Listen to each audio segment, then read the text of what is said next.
Thanks for tuning in to OnToReviews. Today we're reviewing the Ninja Professional Food Processor. This is a 9-cup capacity. We've been reviewing the 7-cup capacity with Cuisinart and KitchenAid this week, and we're finishing up with this one, and we're gonna do a full comparison review, which will be posted tomorrow. So thanks for tuning in to OnToReviews. Subscribe to our channel if you haven't already, and give us a like. Our mission is to test products in a real kitchen using real recipes. We'll vet them and see what works best in our kitchen and maybe in yours as well. We wanna eliminate returns. We wanna find you products that you can use, know, and love and trust for many years to come. So stay tuned and let's get on to reviews. So this food processor is currently $99.95 on Amazon. It has similar features to the other food processors we reviewed this week. This one offers a single disc with the slicing feature on one side and the grating on another. So this one only offers one size of grate and one size of slice. The chopping blade that it offers is a double blade, so it'll be interesting to compare this to the other food processors that I reviewed that only has a single blade. We'll see if it performs better or is it just the same. This one offers a dough blade. The other ones don't have that feature, so I'm going to take a stab at making pretzels for the first time and we'll see how this performs. So stay tuned for that. So with this machine, we'll do the same test we did with the other food processors. We're gonna slice cucumbers, make tabbouleh salad, and shred cabbage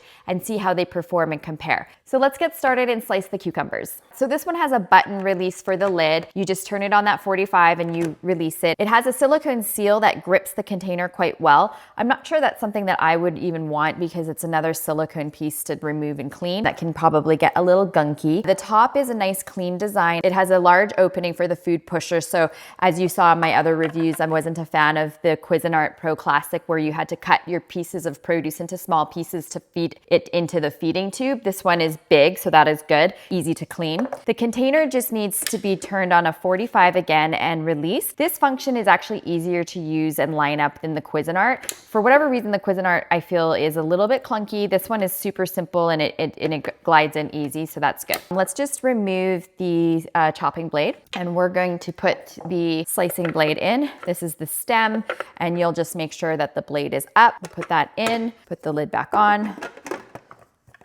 Also to note, this has a suction system on the bottom. It's not really suctioning to my wood cutting board at the moment, but it has a good grip once you put it on a smoother surface. The motor is a little bit lighter. The other ones are definitely heavier. I don't know if heavier means a better motor. That could be a nice feature when you're removing this from a shelf. It would be easier to get down and not as heavy, so that might be nice, but I'm not sure if having a motor means it's a better quality or longer lasting. To me, I always feel like the hardier, the better, but I'm sure it's fine. All right, let's get started. We're gonna just take some cucumber here. Now, this one is a little bit different. There's a power switch here. You'll turn that on. You have a low, high, and pulse option. You have a chop, puree, dough, and disc option. We're gonna hit disc since we're using the disc here.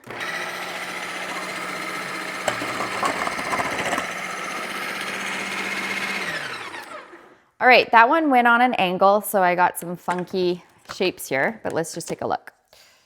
We got some spears out of that. I'm gonna try that again just to make sure it wasn't user error because I haven't seen that with any of the other ones. That was pretty bad. Okay, let's try that again. I'm not gonna push it through the feeder tube like I did with the Pro Classic and see if that works. I think that's where the tube of the Pro Classic is actually beneficial because it held the cucumber in place and it didn't fall over.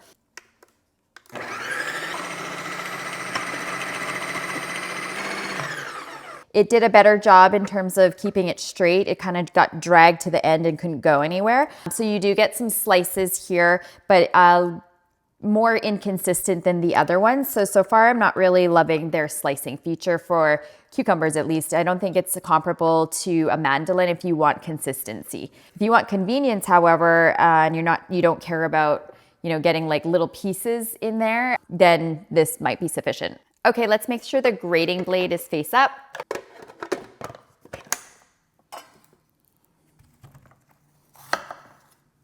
So we're gonna hit disc.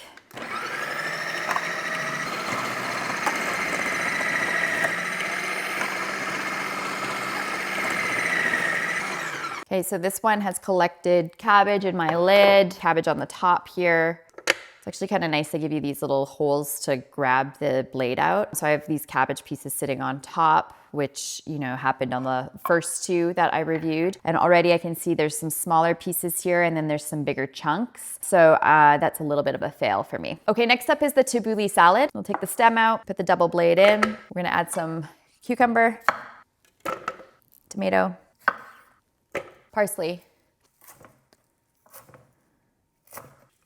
green onion, fresh mint, pepper, olive oil, salt, and lime.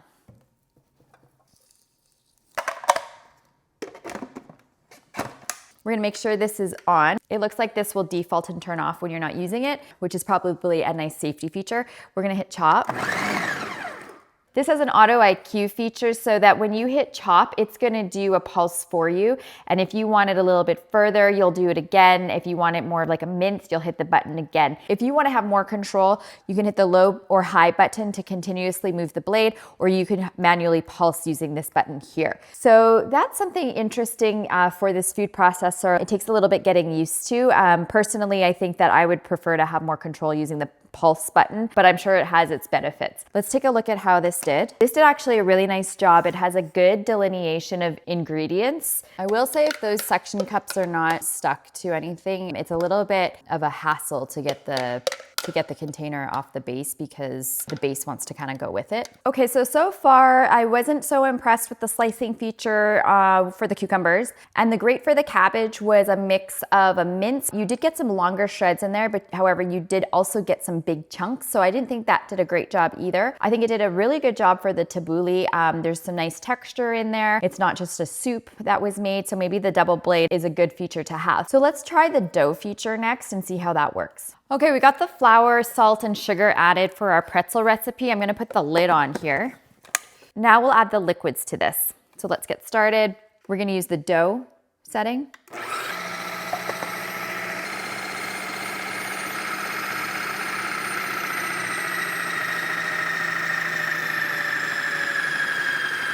Okay, so the auto IQ feature has stopped. It thinks it's done, but it's not. So we're gonna hit dough again and we're gonna add some more liquid.